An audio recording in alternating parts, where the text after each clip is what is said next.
Hi అండి. Welcome to my channel. So, ఈరోజు video వచ్చేసి కటింగ్ వీడియో అయితే ఆల్రెడీ చూసారు కదా! ఇదైతే స్టిచ్చింగ్ వీడియో అండి. ఎలా కుట్టుకోవాలి ఏంటి అని క్లియర్‌గా చూపిస్తాను చూడండి. వీడియోని ఎక్కడ కూడా స్కిప్ చేయకుండా చూడండి. అప్పుడే అర్థమవుతుంది. ఫస్ట్ లైనింగ్‌ని మెయిన్ క్లాత్ మీద రాంగ్ సైడ్ వైపు ఓకేనా? మెయిన్ క్లాత్ రాంగ్ సైడ్ వైపు లైనింగ్ అనేది పెట్టుకొని నీట్‌గా లైనింగ్ ఎలా ఉందో అలా జాయింట్ అయితే వేసుకోవాలండి. ఇలా పెట్టేసుకొని మొత్తం జాయింట్ అయితే వేసేసుకోవాలి. జాయింట్ వేసేసుకొని ఎక్స్ట్రా ఉన్న దాన్ని కట్ చేసుకోవాలి. ఓకేనా? వీడియోని ఎక్కడ కూడా స్కిప్ చేయకుండా చూడండి. మన ఛానల్‌ని ఫస్ట్ టైం చూస్తున్నట్టయితే తప్పకుండా సబ్స్క్రైబ్ చేసుకోండి. వీడియో నచ్చినట్టయితే లైక్ చేయండి, షేర్ చేయండి. వీడియో ఎవరికైనా యూజ్ అవుతుంది అనుకుంటే తప్పకుండా షేర్ చేయండి. మీరు లైక్ చేయడం వల్ల వీడియో ఇంకొంతమందికి షేర్ అవుతుంది. ఓకేనా? ఇలా లైనింగ్ మొత్తం జాయింట్ వేసేసుకున్న తర్వాత ఎక్స్ట్రా ఉన్న దాన్ని కట్ చేసుకోవాలి. చూడండి ఎక్స్ట్రా క్లాత్ ఉంది కదా! ఇదైతే మొత్తం నీట్‌గా లైనింగ్ ఎలా అయితే ఉంటుందో అలా కట్ చేసుకోవాలి. ఇలా మొత్తము చుట్టూ ఎక్స్ట్రా ఉన్నది కట్ చేసుకొని మనకి బ్యాక్ సైడ్ డాట్స్ వేసుకుంటాం కదా! బ్యాక్ సైడ్ డాట్స్ అయితే వేసుకోవాలండి. డాట్స్ వచ్చేసి మనకి షోల్డర్‌కి మధ్యలో చూడండి షోల్డర్‌కి స్ట్రెయిట్‌గా మార్కింగ్ అనేది వేసుకొని ఒక 4 ఇంచెస్ ఉండేలా లేదంటే 4 ½ ఓకేనా? ఒక 4 ½ ఉండేలా చూసుకొని డాట్ అయితే వేసుకోండి. 2 సైడ్స్ అంతేనండి. 4 ½ ఉండేలా డాట్స్ అయితే వేసుకోండి. బ్యాక్ సైడ్ డాట్స్ అయితే కంప్లీట్ అయిపోయిందండి. ఇప్పుడు బ్యాక్ సైడ్ కంప్లీట్ అయిపోయింది కదా! సేమ్ ఫ్రంట్ సైడ్ కూడా సేమ్ ఇలాగే జాయింట్ అనేది వేసుకోవాలి. రాంగ్ సైడ్ వైపు లైనింగ్ క్లాత్ అనేది పెట్టుకొని జాయింట్ వేసేసుకొని ఎక్స్ట్రా ఉన్న క్లాత్ని మొత్తం కట్ చేసుకోండి నీట్‌గా. సో, జాయింట్ వేసుకునేటప్పుడు దూరం కుట్టు పెట్టుకొని జాయింట్ అనేది వేసుకోండి. మనకి ఫాస్ట్‌గా అయిపోతుంది. ఓకేనా? చూడండి ఇలా. మొత్తం ఎక్స్ట్రా ఉన్నదాన్ని కట్ చేసుకొని రెండోది కూడా సేమ్ ఇలాగే జాయింట్ అనేది వేసుకొని ఎక్స్ట్రా ఉన్న క్లాత్‌ని అయితే కట్ చేసేయండి. ఇప్పుడు దీనికి డాట్స్ అయితే వేసుకుందామండి. మధ్యలో ఓకేనా? మనము షేప్ బెల్ట్ జాయింట్ వేసుకుంటాం కదా! ఫ్రంట్ సైడు, అటు సైడ్ మధ్యలో పట్టుకొని 2 ½ ఉండేలా చూసుకొని ఒక డాట్ వేసుకోండి. తర్వాత కింద టక్స్ ఇచ్చుకున్నాం కదా! మీకు కటింగ్ వీడియో చూస్తే అర్థమవుతుందండి. టక్స్ ఇచ్చుకున్నాం కదా! ఆ టక్స్ దగ్గర నుంచి స్ట్రెయిట్‌గా ఒక 4 ఇంచెస్ ఉండేలా చూసుకొని ఒక డాట్ అయితే వేసుకోండి. ఓకేనా? ఇది 42 సైజ్ బ్లౌజ్ అండి. స్టిచ్చింగ్ వచ్చేసి అందుకోసం ఒక 4 ఇంచ్ ఉండేలా చూసుకొని డాట్ అయితే వేసుకోండి మెయిన్ డాటు. తర్వాత దానికి స్ట్రెయిట్‌గా ఇంకొక డాట్ అనమాట. ఓకేనా? మెయిన్ డాట్‌కి స్ట్రెయిట్‌గా ఇంకొక డాట్ అయితే వేసుకోండి. చూడండి ఫ్రంట్ పార్ట్ ఎంత షేప్ అనేది ఎంత పర్ఫెక్ట్‌గా వచ్చేసిందో. మనకి నీట్‌గా ఉంటుందండి. ఫిట్టింగ్ అనేది సూపర్‌గా ఉంటుంది. ఖర్చులు కూడా ఎక్కడ కూడా కనపడకుండా చూడండి.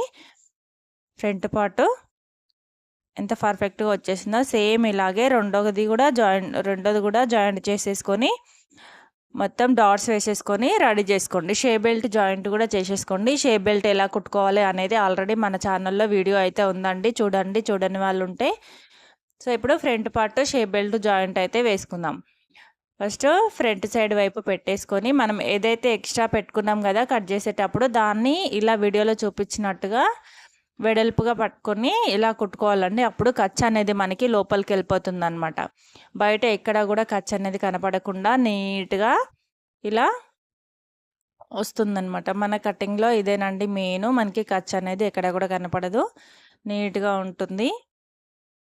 చూడండి తర్వాత ఫ్రంట్ పార్ట్‌ని ఇలా మధ్యలోకి పెట్టేసుకొని కింద ఉన్న లైనింగ్‌ని పైన ఉన్న ఇప్పుడు కుట్టుకున్న దానికి కలిపి ఇంకొక కుట్టయితే వేసేసుకోండి.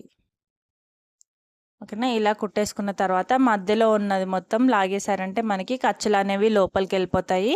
బ్లౌజు నీట్‌గా ఉంటుందండి ఫ్రంట్ పార్ట్. ఎక్కడ కూడా మనకి ఖర్చులనేవి కనపడకుండా నీట్‌గా వచ్చేస్తుంది. ఫిట్టింగ్ కూడా బాగుంటుంది. చూడండి మనకి ఎంత నీట్‌గా వచ్చేసిందో మొత్తం ఖర్చులనేవి లోపలికెళ్ళిపోయాయి.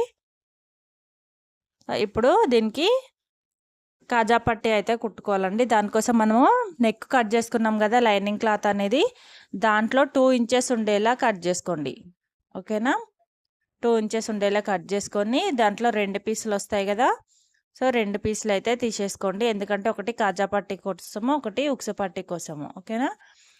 ఒక పీస్ తీసుకొని మనము main cloth back neck cut చేసుకున్న పీస్ ఉంటుంది కదా, దీంట్లో పెట్టేసుకొని మధ్యలో, ఓకేనా, 2 ఇంచుల క్లాత్ని మధ్యలో పెట్టేసుకొని ఒక కుట్ట అనేది వేసేసుకోండి. కరెక్ట్గా అది ఎలా ఉందో అలా చూసుకొని ఒక కుట్ట అనేది వేసేసుకోండి. తర్వాత ఎక్స్ట్రా ఉన్నదాన్ని కట్ చేసుకొని ఇలా 2 ఇంచులు వచ్చేలా క్లాత్ అయితే రెడీ చేసేసుకొని కాజా పట్టీ అయితే వేసుకోవాలండి.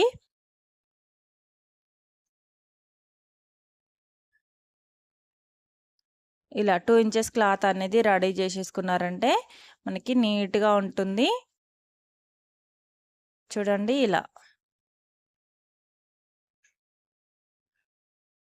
ఒక 1/2 ఇంచ్ ఖర్చు ఉండేలా చూసుకొని ఒక కుట్ట అనేది వేసేసుకోండి. తర్వాత వెనకాలకి మలిచి ఇంకొక కుట్ట అనేది వేసేసుకోవాలి. ఎక్స్ట్రా ఉన్నదాన్ని లోపలికి ఫోల్డ్ చేసుకొని ఇలా కాజా పట్టీ ఎలా కుట్టుకుంటామో అలా కుట్టేసుకోండి. ఒకవేళ తెలియని వాళ్ళు, కొత్తగా నేర్చుకునే వాళ్ళు ఉంటే ఆల్రెడీ మన ఛానల్లో వీడియో అయితే ఉందండి. ఇలా కుట్టేసుకున్న తర్వాత పక్క నుంచి ఇంకొక కుట్ట అనేది వేసేసుకోండి. ఈ 2 కుట్లు ఉన్నాయి కదా, ఫస్ట్ వేసుకున్న కుట్టు, ఇప్పుడు వేసుకుంటున్న కుట్టు, ఈ రెండిటి మధ్యలో కాజాలు అనేవి కుట్టుకోవాలి. ఓకేనా? ఇలా కాజా పట్టీ రెడీ అయిపోయిన తర్వాత ఒకసారి ఆది బ్లౌజ్ తీసుకొని చెక్ చేసుకోండి. ఫ్రంట్ నెక్ కరెక్ట్గా వచ్చిందా, కాజా పట్టీ అనేది కరెక్ట్గా వచ్చిందా అని చెక్ చేసుకొని కొంచెం ఎక్స్ట్రా ఉంది కదా, ఎక్స్ట్రా ఉన్నదాన్ని అయితే కట్ చేసేయండి.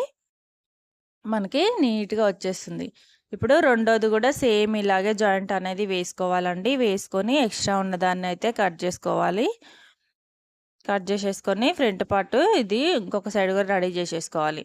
చూడండి ఇప్పుడు ఉక్సు పట్టీ ఇంకొక పీస్ మిగిలింది కదా మనకి, ఎల్లాక 2 ఇంచెస్ క్లాత్లో దాన్ని సగానికి ఫోల్డ్ చేసుకొని ఒక 1/2 ఇంచ్ గ్యాప్తోని ఇంకొక కుట్ట అయితే వేసేసుకోవాలండి ఉక్సు పట్టీ కోసము.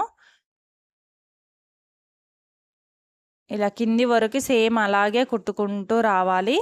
తర్వాత దాన్ని వెనకాలకి మలుచుకొని కుట్ట అనేది వేసుకోవాలి. ఓకేనా? చూడండి ఇలా వెనకాలకి మలుచుకొని కుట్ట అనేది వేసుకోవాలి. తర్వాత దీన్ని మొత్తం రివర్స్ చేసేసుకొని మనము కుట్టు వేసేసుకున్నామంటే మనకి ఉక్సు పట్టీ కూడా రెడీ అయిపోతుందండి. చూడండి 2 ఫ్రంట్ పార్ట్ అయితే రెడీ అయిపోయింది. ఉక్సు పట్టీ, కాజా పట్టీ 2 వేసేసుకొని ఫ్రంట్ పార్ట్స్ అయితే రెడీ అయిపోయాయి. బ్యాక్ పార్ట్ రెడీ అయిపోయింది, ఫ్రంట్ పార్ట్స్ రెడీ అయిపోయాయి కదా. ఇప్పుడు రెండింటిని షోల్డర్స్ అనేవి జాయింట్ వేసేసుకోవాలి. ఓకేనా? కరెక్ట్గా సమానంగా పట్టుకొని ఒక 1/2 ఇంచ్ గ్యాప్ ఉంచుకొని మనము షోల్డర్స్ అనేవి జాయింట్ చేసుకోవాలండి. ఖర్చు 1/2 ఇంచ్ అనేది పెట్టేసుకొని మనం షోల్డర్స్ 2 జాయింట్ అనేది వేసేసుకోండి. డబల్ స్టిచ్ వేసేసుకోండి, అప్పుడే గట్టిగా ఉంటుంది, పీకిపోకుండా మంచిగా నీట్గా ఉంటుంది. ఇలా వేసేసుకున్న తర్వాత పైపింగ్ అనేది వేసుకోవాలండి.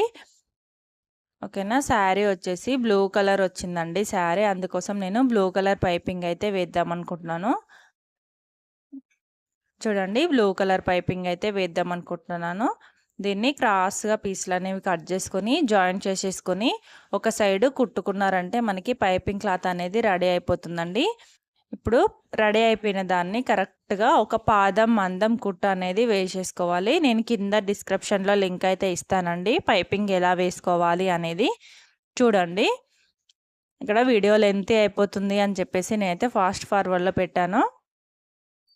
ఓకేనా? ఇలా పాదం మందము కరెక్ట్గా ఒకే లెవెల్లో ఇలా కుట్టుకుంటూ రావాలండి నెక్ మొత్తానికి. చూడండి సేమ్ ఇలాగే మొత్తం చివరి వరకు ఇలాగే కుట్టుకుంటూ రావాలి. తర్వాత మనం ఇప్పుడు ఏదైతే కుట్టు అనేది కుట్టామో అది కట్ అవ్వకుండా టక్స్ ఇచ్చుకోవాలండి. ఇప్పుడు కుట్టిన కుట్టు కట్ అవ్వకుండా టక్స్ అనేవి ఇచ్చుకోవాలి. అప్పుడు మనకి షేప్ అనేది పర్ఫెక్ట్గా తిరుగుతుంది. ఓకేనా? చూడండి ఇలా కుట్టిన కుట్టు కట్ అవ్వకుండా ఎక్కడైతే రౌండ్స్ అనేవి తిరుగుతాయో అక్కడ టక్స్ అనేవి ఇచ్చుకోవాలి. అప్పుడు మనకి షేప్ పర్ఫెక్ట్గా తిరుగుతుంది, పైపింగ్ అనేది నీట్గా వస్తుంది. ఇప్పుడు థ్రెడ్ తీసుకొని మనము కుట్టిన కుట్టు మీదనే కరెక్ట్గా థ్రెడ్ అనేది పెట్టుకొని పైపింగ్ అయితే వేసుకోవాలండి నీట్గా. ఇలా థ్రెడ్ని లోపలికి తోసుకుంటూ క్లాత్ కరెక్ట్గా పట్టుకొని మనకి థ్రెడ్ ఎంతైతే ఉంటుందో సేమ్ అంతే వచ్చేలా క్లాత్ అనేది పట్టుకోవాలండి. కొంచెం క్లాత్‌ని లాగినట్టుగా పైపింగ్ వేసిన క్లాత్‌ని మాత్రమే లాగాలండి. బ్లౌజ్ పీస్‌ని అయితే లాగొద్దు. కరెక్ట్‌గా సెట్ చేసుకోవాలన్నమాట థ్రెడ్‌ని. క్లాత్ మధ్యలో థ్రెడ్‌ని కరెక్ట్‌గా సెట్ చేసుకొని కుట్టు అనేది వేసుకోవాలి. మళ్ళీ ఇలా పైనుంచి ఇంకొక కుట్టు అనేది వేసుకున్నామంటే మనకి పైపింగ్ అనేది రెడీ అయిపోతుందండి. ఇప్పుడు హ్యాండ్స్ ఎలా కట్ చేసుకోవాలో, ఎలా కుట్టుకోవాలో చూపిస్తాను. కటింగ్ వీడియో అయితే చూడండి, అర్థమవుతుంది. ఇలా 2 పీసులు అయితే కట్ చేసుకున్నాం కదా మనము స్ట్రెయిట్‌గా. దీంట్లోని ఫస్ట్ ప్రిల్స్ అయితే పెట్టుకుందామండి. ఈ పీస్‌లని చూడండి ఒక 4 ఇంచెస్ అనేది వదిలేసుకోండి. మనకి సైడ్ జాయింట్ చేసుకోవడానికి వెళ్ళిపోతుంది కదా! అలా ఒక 4 ఇంచెస్ అనేది వదిలేసుకొని 4 ఇంచెస్ దగ్గర నుంచి హాఫ్ ఇంచ్ గ్యాప్ ఉండేలా చూసుకొని ఈ ప్రిల్స్ అయితే పెట్టుకోవాలి. చూడండి 4 ఇంచెస్ అనేది వదిలేసుకొని హాఫ్ ఇంచ్ గ్యాప్ ఉండేలా ప్రిల్స్ అయితే పెట్టేసుకోండి. నీట్‌గా సేమ్ అన్నీ ఒకేలా వచ్చేలా పెట్టేసుకోండి. అప్పుడే బ్లౌజ్ చూడడానికి నీట్‌గా ఉంటుంది. ఇలా మొత్తము దగ్గరగా హాఫ్ ఇంచు వచ్చేలా చూసుకుంటూ ప్రిల్స్ అనేవి పెట్టుకోవాలండి. మనం ఇప్పుడు ఎలా అయితే ప్రిల్స్ అనేవి పెడుతున్నామో సేమ్ అదే వేలో ఇటు సైడ్ కూడా పెట్టుకోవాలి. అర్థమైంది కదా! ఇప్పుడు ఎటు సైడ్ అయితే ప్రిల్స్ అనేవి పెడుతున్నామో మన వైపు పెడుతున్నాం కదా ప్రిల్స్ అనేవి, సేమ్ అవి కూడా ఇటు సైడ్ వైపే పెట్టాలి. 2 ప్రిల్స్ ఒకే సైడ్ వచ్చేలా చూసుకొని కుట్టుకోవాలండి. అప్పుడే మనకి షేప్ అనేది పర్ఫెక్ట్‌గా వస్తుంది. హ్యాండ్ లుక్ అయితే సూపర్‌గా ఉంటుందండి. ఇప్పుడు చూడండి సేమ్ ఇలాగే చూపిస్తాను ఇలా. మనం ఎటు సైడ్ అయితే పెట్టామో ఫస్ట్ అటు సైడే ప్రిల్స్ అనేవి పెట్టుకొని నీట్‌గా కుట్టుకోవాలి. చూడండి ఇలా పెట్టుకోవాలన్నమాట. చూపిస్తాను చూడండి. మనం ఎటు నుంచి అయితే పెట్టామో, మనం ఎటు సైడ్ అయితే వెళ్ళాక మన సైడే పెట్టుకున్నాం కదా ప్రిల్స్ అనేవి, ఇవి కూడా మన సైడే పెట్టుకోవాలి. ఓకేనా? 2 ఒకే సైడ్ వచ్చేలా స్ట్రెయిట్‌గా దగ్గర నుంచి చూడండి మీకు అర్థమవుతుంది. ఇలా మనము అదే ఎటు సైడ్ అయితే పెట్టామో కింద వైపు, పైన వైపు కూడా అటు సైడే ప్రిల్స్ అనేవి పెట్టుకుంటూ నీట్‌గా కుట్టుకోవాలండి. చాలా బాగుంటుందండి లుక్ అయితే. సూపర్‌గా ఉంటుంది హ్యాండ్ అయితే. సో, ఇప్పుడు ట్రెండింగ్‌లో ఉన్న హ్యాండ్ అండి ఇది. ఇలా పెట్టేసుకొని తర్వాత దీన్ని ఐరన్ చేసేసుకోండి. నీట్‌గా ఉంటుంది. నేనైతే హ్యాండ్ మొత్తం రెడీ అయిపోయిన తర్వాత ఐరన్ చేసేస్తాను. మనమే కింద పట్టీ కూడా వేసుకుంటాం కదా! అది వేసిన తర్వాత ఐరన్ చేసేస్తాను. ఇక్కడ మీరు కావాలి అంటే ఇప్పుడే ఐరన్ చేసేసుకోండి. సిల్క్ క్లాత్ కదా! మనకు ఐరన్ బాక్స్ అనేది తీసుకొని జాగ్రత్తగా ఐరన్ అనేది చేసుకోండి. చూడండి ఇలా మొత్తము ఒకేలా వచ్చేలా ప్రిల్స్ అనేవి పెట్టేసుకోండి. చూడండి ఇలా వస్తాయన్నమాట మనకి. అన్నీ ఒకే వేలో వస్తాయి. బావుంటుంది. తర్వాత కింద పట్టీ కోసము మనము శారీలో నుంచి క్లాత్ అయితే కట్ చేసాం కదా! అది ఒక 2 ఇంచెస్ ఉండేలా నేనైతే పెడదాం అనుకుంటున్నానండి పట్టీ వచ్చేసి.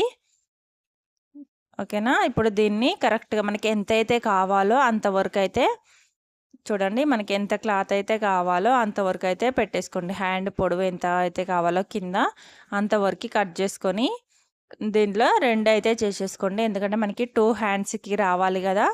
సగానికి కట్ చేసేయండి. 2 పీసెస్ అనేవి వస్తాయి. మనకి 2 హ్యాండ్స్‌కి పర్ఫెక్ట్‌గా సరిపోతుంది. ఇప్పుడు పల్చగా ఉంది కదండీ శారీ క్లాత్. నేనేం చేస్తున్నానంటే మనం ఏదైతే మనం పైపింగ్ వేయడానికి వాడామో బ్లూ కలర్‌ది హాఫ్ పట్టు ఉంటుంది కదా! అది పెట్టేసి మన శారీ క్లాత్ కూడా 2 కలిపి కుడుతున్నాననమాట. మనకి కలర్ అనేది మంచిగా కనిపించడం కోసము నీట్‌గా ఉంటుంది. స్టిఫ్‌గా కూడా ఉంటుందండి. అందుకోసము హాఫ్ పట్టు క్లాత్ అయితే సేమ్ కలరు శారీ కలర్ అయితే తీసుకొని మన శారీ పీసు ఇది 2 కలిపి కుడుతున్నామనమాట. కింద వైపు చూడండి. కింద వైపు ఒక హాఫ్ ఇంచ్ గ్యాప్ ఉంచుకొని ఇలా కుట్ట అనేది వేసేసుకోండి. తర్వాత ఇది కింద వైపు నుంచి మనం ఇప్పుడు కుట్టిన కుట్ట అనేది పెట్టేసుకొని పైనుంచి ఒక కుట్ట అనేది వేసుకోండి. కుట్టు వేసుకునేటప్పుడు జాగ్రత్తగా వేసుకోండి. ప్రిల్స్ అనేవి అటు ఇటు కాకుండా కరెక్ట్‌గా పట్టుకొని పైనుంచి కుట్ట అనేది వేసేసుకోండి. మనం కింద కుట్టిన శారీ క్లాత్‌కి మన బ్లౌజ్ పీస్‌కి మధ్యలో కుట్టు కనిపించకుండా నీట్‌గా కుట్టు అనేది వేసేసుకోండి. స్టిఫ్‌గా ఉంటుందండి. బావుంటుంది. ఇలా కాటూర్ పట్టు క్లాత్ అనేది వేసుకోవడం వల్ల ఒకవేళ మీకు శారీ క్లాత్ దళసరిగా ఉంది క్లాత్ అనుకుంటే డైరెక్ట్ లైనింగ్ పెట్టేసుకొని వేసేసుకోవచ్చు. దీనికి లైనింగ్ కూడా అవసరం లేదండి. ఎందుకంటే మనం హ్యాండ్ వచ్చేసి నార్మల్ హ్యాండ్ కట్ చేసుకున్నాం కదా! ఇది ఇలా రెడీ చేసుకున్న తర్వాత మనం హ్యాండ్ లైనింగ్ అనేది జాయింట్ వేసుకుంటామనమాట. చూడండి ఇలా కుట్టుకున్న తర్వాత కింద ఎక్స్ట్రా ఉంది కదా! అదైతే కట్ చేసుకోండి. ఈ ఈ పట్టీ వచ్చేసి మీ ఇష్టం అండి. 1 ఇంచ్ తీసుకోవాలి అనుకుంటే 1 ఇంచ్ తీసుకోవచ్చు. నేనైతే 2 ఇంచెస్ అనేది తీసుకున్నాను. ఇప్పుడు మనకి లైనింగ్ క్లాత్ అనేది ఉంది కదా! Hand lining cloth. ఈ లైనింగ్ క్లాత్ హ్యాండ్ మీద పెట్టేసుకోవాలి.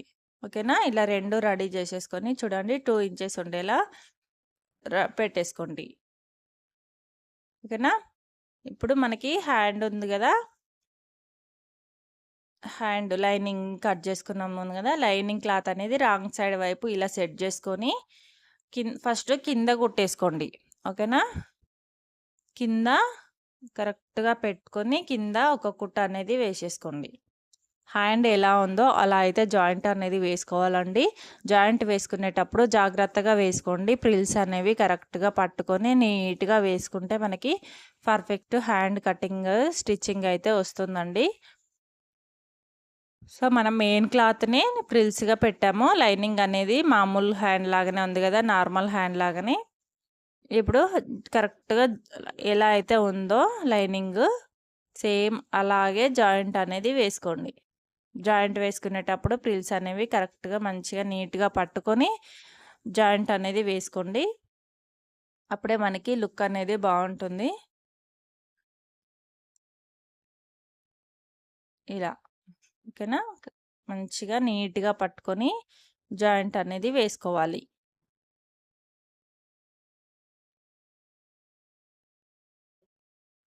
సో, మీరు ఐరన్ చేసేసుకున్నారంటే ఇలా ఇబ్బంది పడాల్సిన అవసరం ఉండదండి. నేనైతే తర్వాత చేస్తాను ఐరన్. ఇలా హ్యాండ్ కుట్టిన తర్వాత చేస్తాననమాట. మనకి నీట్‌గానే వస్తుందండి. ఎందుకంటే మనం ఫ్రిల్స్ పెట్టుకునేటప్పుడే కరెక్ట్‌గా పెట్టుకున్నాం గదా! ఇలా మనకి కింద లైనింగ్ ఎలా ఉందో అలా చూసుకుంటూ నీట్‌గా జాయింట్ అనేది వేసుకోవాలి. తర్వాత లైనింగ్ ఎలా అయితే ఉంటుందో అలా ఎక్స్ట్రా ఉన్నదాన్ని కట్ చేసేయండి. ఇప్పుడు లైనింగ్ కంటే మనకి ఏదైతే ఎక్స్ట్రా ఉందో ఎక్స్ట్రా ఉన్నదాన్ని మొత్తం కట్ చేసేయండి. చూడండి లైనింగ్ ఉన్నదాన్ని మొత్తం కట్ చేసేయండి. చూసారా మనకి పర్ఫెక్ట్ హ్యాండ్ డిజైన్ అయితే వచ్చింది కదా! మీకు వీడియో నచ్చినట్టయితే తప్పకుండా లైక్ చేయండి. ఎలా అనిపించిందో కామెంట్ సెక్షన్‌లో అయితే కామెంట్ చేయండి. మనకి సైడ్స్‌కి కొంచెం చిన్నగా జాయింట్ అనేది పడిందండి హ్యాండ్ మెయిన్ క్లాత్. అదైతే వేస్తున్నాను. ఇది ఖర్చులోకే వెళ్ళిపోతుంది కాబట్టి నేనైతే ఇదే వేసేస్తున్నానండి. బార్డర్ అయితే ఏం వేయట్లేదు. చిన్నగా మనకి సైడ్ జాయింట్ చేసుకుంటాం గదా! అందులోకి వెళ్ళిపోతుంది గదా! అందుకోసం అయితే నేను శారీ క్లాతే వేసేసాను. ఇలా చేసుకున్న తర్వాత కింద వైపు మనకి అంచు కింద వైపు అయితే నేను సేమ్ బ్లూ కలరే వేసామనుకోండి కలిసిపోతుందని చెప్పేసి ఇలా బ్లౌజ్ పీస్‌తోని పైపింగ్ అయితే వేస్తున్నాను చూడండి. ఇలా మనకి ఏదైతే బ్లౌజ్ పీస్ అనేది ఉంటుందో దాంతోని పైపింగ్ అయితే వేస్తున్నాను. సేమ్ ఇది కూడా అంతే అండి. 1 ఇంచ్ అనేది క్లాత్ తీసుకొని సైడ్‌కి సన్నగా మలిచి కుట్టుకున్న తర్వాత ఇంకొక వైపు మనం హ్యాండ్‌కైతే కుట్టేసుకోవాలి. తర్వాత మధ్యలో థ్రెడ్ అనేది పెట్టుకొని కుట్టుకున్నామంటే మనకి పైపింగ్ అనేది రెడీ అయిపోతుంది. నీట్‌గా మనం థ్రెడ్ ఎక్కడైతే పెట్టి కుట్టుకుంటామో కరెక్ట్‌గా థ్రెడ్ పక్కనే కుట్టనేది పడేటట్టుగా వేసుకోవాలండి. నీట్‌గా ఉంటుంది. నేను పైపింగ్ వీడియో లింక్ కింద డిస్క్రిప్షన్‌లో ఇస్తాను. చూడని వాళ్ళు చూడండి. కొత్తగా నేర్చుకునే వాళ్ళకి గూడా ఈజీగా అర్థమయ్యేలా ఉంటుందండి. చాలా సింపుల్‌గా ఉంటాయి మన కటింగ్ అయినా, స్టిచ్చింగ్ అయినా. సో, ఇప్పటివరకి మన ఛానల్‌ని సపోర్ట్ చేస్తున్న వాళ్ళందరికీ థ్యాంక్ యూ అండి. Thank you so much. So, ఇకపై గూడా ఇలాగే సపోర్ట్ చేస్తారా అనుకుంటున్నాను. ఇలా పైపింగ్ అయితే వేసేసుకొని 2 హ్యాండ్స్ అనేవి రెడీ చేసేసుకోవాలండి. రెడీ చేసుకున్న తర్వాత మనకి హ్యాండ్ జాయింట్ అయితే వేసుకోవాలి. సేమ్ నార్మల్ హ్యాండ్ లాగానే జాయింట్ అనేది వేసేసుకోవాలి. చూడండి ఇంకొక కుట్టు వేసేసుకోవద్దండి ఇక్కడ, ఎందుకంటే మనకి బ్లూ కలర్ కదా, మనకు అది అనేది కనిపిస్తుంది. కావాలంటే ఎమ్మింగ్ చేసేసుకోవచ్చు, లేదంటే దారం అనేది మార్చుకొని బ్లూ కలర్ పెట్టేసుకొని మనము జాయింట్ అనేది వేసుకోవాలి పైనుంచి. ఇప్పుడు వేసిన పైపింగ్ క్లాత్కి పైనుంచి అనమాట. చూడండి మనకి షోల్డర్ యొక్క మిడిల్ పాయింట్ ఉంటుంది కదా, అక్కడ నుంచి హ్యాండ్ యొక్క మిడిల్ పాయింట్ ఉంటుంది కదా, ఆ రెండు పెట్టేసుకొని హ్యాండ్ జాయింట్ అయితే వేసుకోవాలి. సో మొత్తం హ్యాండ్ ఎలా అయితే ఉంటుందో అలా జాయింట్ అయినా వేసేసుకోండి. 2 సైడ్స్ ఇలాగే హ్యాండ్ జాయింట్ వేసేసుకొని కింద నడుము దగ్గర కూడా పైపింగ్ అనేది వేసేసుకొని సైడ్ జాయింట్ చేసేసుకున్నారంటే మనకి బ్లౌజ్ అనేది రెడీ అయిపోతుందండి. ఓకేనా, అర్థమైంది కదా. 2 సైడ్లు హ్యాండ్ అనేది జాయింట్ చేసుకొని కింద నడుము దగ్గర బ్యాక్ సైడ్ అనమాట పైపింగ్ అనేది వేసేసుకొని మనం సైడ్ జాయింట్ చేసుకున్నామంటే మనకి బ్లౌజ్ అనేది రెడీ అయిపోతుంది. సైడ్ జాయింట్కి వచ్చేసి మనము కింద నడుము దగ్గర బ్యాక్ సైడ్ వైపు కరెక్ట్గా సగానికి ఫోల్డ్ చేసుకొని మనం ఆది బ్లౌజ్ ఉంటుంది కదా, అది కూడా వెనకాల నడమ వైపు సగానికి ఫోల్డ్ చేసుకొని మార్కింగ్ అనేది వేసుకోవాలి. ఉక్సు పట్టి దగ్గర ఉక్సు పట్టి మార్కింగ్ వేసుకోవాలి. కాజా పట్టి దగ్గర కాజా పట్టి మార్కింగ్ అనేది వేసేసుకొని హ్యాండ్ లూజ్ ఎంతైతే ఉంటుందో కరెక్ట్గా పట్టేసుకొని హ్యాండ్ లూజ్ దగ్గర మార్కింగ్ వేసుకుంటాం కదా మనం, అక్కడ నుంచి కరెక్ట్గా మనకి చెస్ట్ లూజ్ దగ్గరికి అక్కడ నుంచి కింద నడుము దగ్గర మార్కింగ్ వేసుకుంటాం కదా, ఈ 3 మార్కింగ్స్ని కలుపుకొని సైడ్ జాయింట్ అయితే వేసుకోవాలండి. అర్థమైంది కదా. హ్యాండ్ దగ్గర హ్యాండ్ లూజ్ దగ్గర నుంచి చెస్ట్ లూజ్ వరకు, చెస్ట్ లూజ్ దగ్గర నుంచి మళ్ళీ కింద నడుము దగ్గర మార్కింగ్ వేసుకుంటాం కదా మనం, అక్కడి వరకు అనమాట. ఈ 3 మార్కింగ్స్ని కలుపుకొని వేసేసుకోవాలి సైడ్ జాయింట్. చూడండి నేను హ్యాండ్స్ అయితే ఐరన్ చేసేసాను, నీట్గా వచ్చేసింది. మొత్తము బ్లౌజ్ అంతా రెడీ అయిపోయిన తర్వాత లుక్ అనేది ఎలా ఉందో చూడండి. నేనైతే ఫొటోస్ అయితే యాడ్ చేశానండి. చూడండి ఇక్కడ పైపింగ్ వేసేసుకొని సైడ్ జాయింట్ చేసుకున్నారంటే మనకి బ్లౌజ్ అనేది రెడీ అయిపోతుంది. ఫైనల్ లుక్ అనేది ఎలా అనిపించిందో చూడండి. మీకు నచ్చినట్టయితే తప్పకుండా వీడియోని అయితే లైక్ చేయండి, షేర్ చేయండి. Thank you for watching.